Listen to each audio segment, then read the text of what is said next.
उत्तर प्रदेश का अलीगढ़ जिला इस समय बेहद सुर्खियों में छाया हुआ है। दरअसल यहाँ पर एक सास और दामाद की लव स्टोरी में एक नया कहानी निकल कर सामने आया है, जो आज की इस वीडियो में आपको भी चौंका कर रख देगा। तो अगर आप इस वीडियो को नए देख रहे हैं, तो उसे एक लाइक कर दीजिए, चैनल सच्ची घटना को सब्सक्राइब कर दीजिए। चलिए बताते हैं कि एक नई स्टोरी निकल कर क्या सामने आई है। दरअसल युवक के पिता ने इसी रविवार को मीडिया के कर्मियों से बातचीत में अपने बेटे की होने वाली सास के ऊपर उसे बरगलाने का संगीन आरोप लगाया है। साथ ही उसने ये भी कहा है कि जब बेटी की तबीयत खराब हुई थी, तब उसकी होने वाली सास यहाँ पर आकर 5-6 दिन तक रुकी थी। जब होने वाली सास दामाद के घर पर आकर रुकती है, तो उसके बाद उन दोनों के बीच में जो बातचीत होती है, वो एक अलग ही कहानी का जन्म ले लेती है।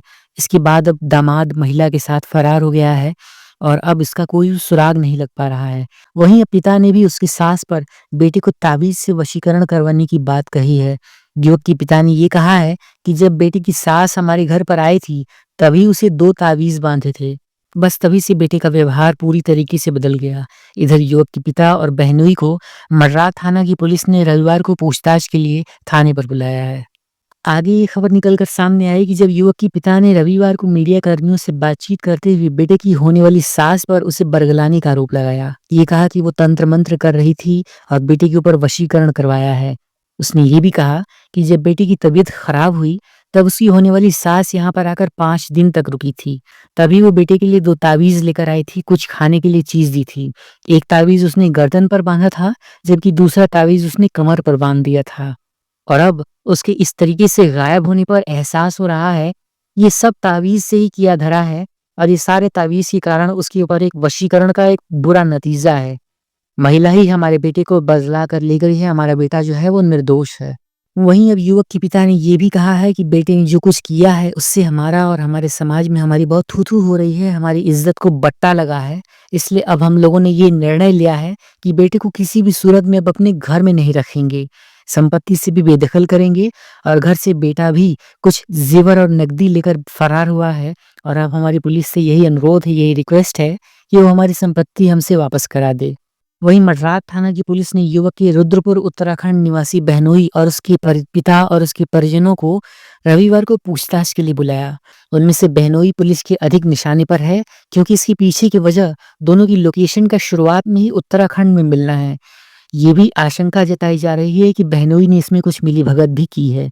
वहीं देर शाम तक पूछताछ परिवारजनों से जारी रही। सीओ इजलास महेश कुमार का ये कहना है कि अभी पूछताछ और तलाश का काम जारी है, कोई नतीजा अभी तक नहीं निकल सका है।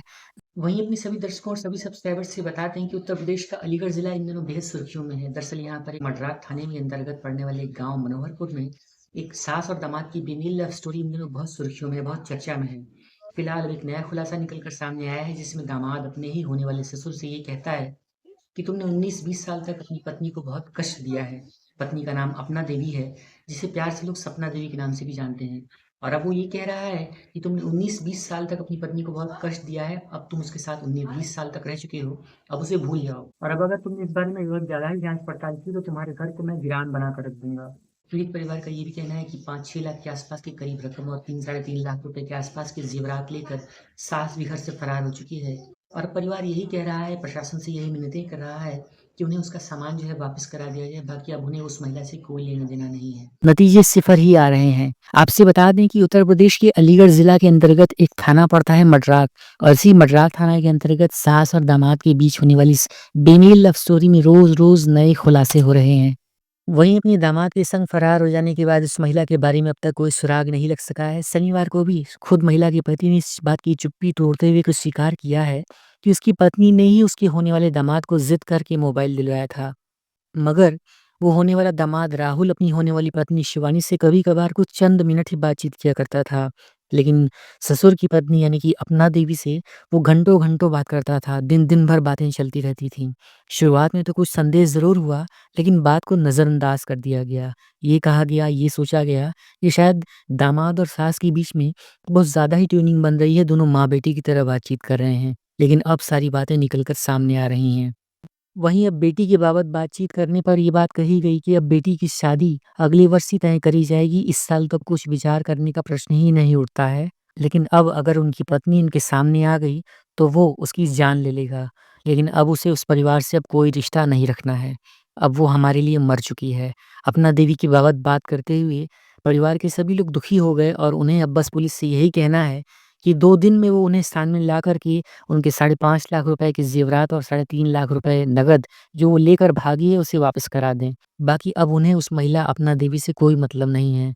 बताते हैं कि बेटी के पिता ने ये बताया कि रक्षाबंधन के दिन उसने अपने पड़ोस की अपनी मौसी के बेटे से 18 वर्ष की हो चुकी अपनी बेटी शिवानी के लिए रिश्ता तलाशने का ज़िक्र किया। उसने अपने दादों के इस युवक के बारे में बताया और ये पता चला कि बातचीत में ये रिश्ता अच्छा लग रहा था। तो इसके बाद बातचीत में ये रिश्ता भी पक्का हो गया। फिर इसके बाद हम दोनों पति-पत्नी लड़का देखने के लिए उसके गाँव पर गए थे, जहाँ पर पति ये बताता है कि लड़के का एक बहनोई रुद्रपुर उत्तराखंड में रहता है। वहीं पर रहकर वो नौकरी भी कर रहा है। लेकिन जब रिश्ता पक्का हुआ था, तब बातचीत में वो अपनी पत्नी का नंबर भी ले गया था। लड़के को अपने बहनोई से ही उसके सास का नंबर मिला था। बस इसके बाद उसने फ़ोन पर लंबी बातचीत करनी शुरू कर दी। वहीं मार्च में उसकी पत्नी ने उसे ये खबर दी कि दामाद जी की तबीयत जो है वो ठीक नहीं है, वो उन्हें देखने के लिए जा रही है। इसके बाद वो कुछ दिन वहाँ पर रुक कर लौट आएगी। दामाद की देखभाल के लिए मैंने उसे वापस भेज दिया था। बस इसके बाद वो वहाँ पर रुक कर 5 दिन बाद वापस आई। उस समय वो अपने छोटे बेटे को साथ लेकर गई थी। वहीं पति के अनुसार 6 अप्रैल को वो अपनी पत्नी के कहने पर उसकी बहन के घर पर शादी का कार्ड देने गया था। उसके निकलते ही उसने अपनी बहन को ये भी कहा था कि रात में वो उन्हें वहीं रोक लेना। इसका मतलब ये है कि अपना देवी ने पूरी साजिश के तहत इस बात का प्लान बनाया था कि वो रात में अपने पति को वहीं पर रोक लेगी और उसके बाद जब उसका पति वहाँ से जाएगा, तो वो वहाँ से फरार हो चुकी होगी। वहीं होने वाले ससुर के अनुसार 6 अप्रैल को वो अपनी पत्नी के कहने पर यानी कि अपना देवी के कहने पर उसकी बहन के घर पर कार्ड देने के लिए गया था। उसे इस बारे में ये पता नहीं था कि उसकी पत्नी अपना देवी ने अपनी बहन को ये कहकर समझा लिया था कि उसके पति को रात में वहीं पर रोक लेगी और उसके बाद जब उसकी बहन वहीं पर रोक लेती है, तो सुबह-सुबह ये माल लेकर वहाँ से फरार हो जाती है। पिता और बेटी ने ये भी बताया कि जब उसकी सास से उसकी बातचीत शुरू हो गई, तो उसने खुद सास से ये डिमांड रखी कि इसका मोबाइल खराब हो गया है, वो उसे मोबाइल दिलवा दें। पहले तो उससे मना किया गया, कहा गया कि शादी के बाद दिलवा देंगे। लेकिन युवक राहुल अपनी ज़िद पर ही अड़ा रहा और उसे इसी महीने की 1 तारीख को मोबाइल दिलवाया गया। यानी कि अप्रैल माह की पहली तारीख को उसे नया मोबाइल मिलता है जिससे जिससे वो लगातार अपनी सास से बातचीत करना शुरू कर देता है। जबकि मीडिया में और न्यूज़ चैनलों पर ये खबर बताई जा रही है कि उसने यानी कि युवक ने अपनी सास को मोबाइल दिलवाया था, जो कि सरासर गलत है। वहीं खुद पति और आसपास के लोगों ने भी ये स्वीकारा है कि शुरुआत में करीब 2 से 3 घंटे के आसपास बातचीत होती थी, मगर बाद में वो दिन-दिन भर अपने मोबाइल से अपने ही होने वाले दामाद से लगातार बातें करती रहती थी। शुरुआत में उसे शक नहीं हुआ, मगर जब ज़्यादा बातें होने लगी, तो उसे भी कुछ संदेह हुआ। ऐसा कहकर शिवानी रोने लगती है, मगर इस संदेह को उसने नज़रअंदाज कर दिया। वहीं बेटी ने भी ये बताया है कि करीब 3-4 बार ही उससे करीब बातचीत हुई है और हमेशा माँ ही उससे बातचीत करती रहती थी। माँ के मोबाइल से ही उसने कभी बातचीत करने का प्रयास भी किया, तो भी वो कुछ देर में ही बात करने का बहाना बनाकर मोबाइल रख देता था और बातचीत ही नहीं करता था। इस तरीके से पूरा खुलासा निकल कर जब सामने आया है, तो मडरा थाना के अंतर्गत अलीगढ़ का ये ज़िला इन दिनों बेहद सुर्खियों में है।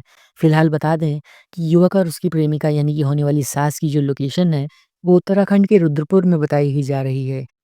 फिलहाल अपने सभी दर्शकों से ये भी बता दें कि जब इस तरीके से अलीगढ़ ज़िला के अंतर्गत मडरात थाना के अंतर्गत पड़ने वाले इस गांव मनोहरपुर कायस्थ में जब इस परिवार के ऊपर इस दुखों का पहाड़ टूट पड़ा, तो पुलिस भी सरगर्मी से तलाश करते हुए उत्तराखंड के रुद्रपुर में इस युवक और इस महिला की लास्ट लोकेशन को ट्रेस कर लेती है।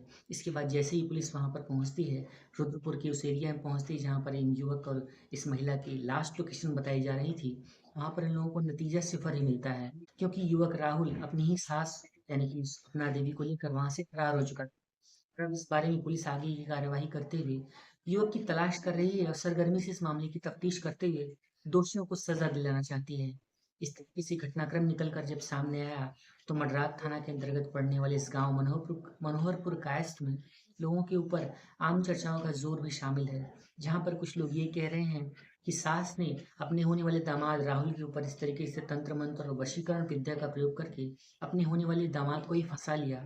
तो वहीं कुछ लोग ये भी कह रहे हैं कि दामाद जो था वो बदचरित्र था, दुष्चरित्र था और होने वाली सास के ऊपर इस तरीके से गलत निगाह रखने के पहले भी उसकी कई महिलाओं से अवैध संबंध रहे हैं और वो एक अय्याश किस्म का व्यक्ति है।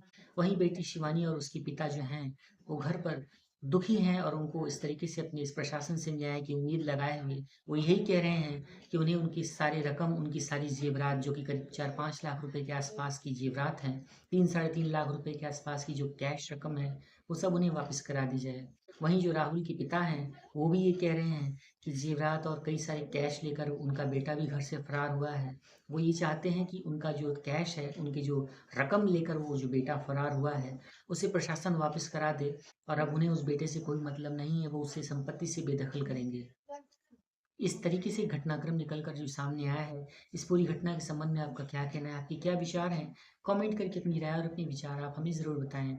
और अगर आप सच्ची घटना चैनल पर नए हैं, तो वीडियो को एक लाइक कर दीजिए, चैनल सच्ची घटना को सब्सक्राइब करके वीडियो को ज़्यादा से ज़्यादा शेयर कीजिए।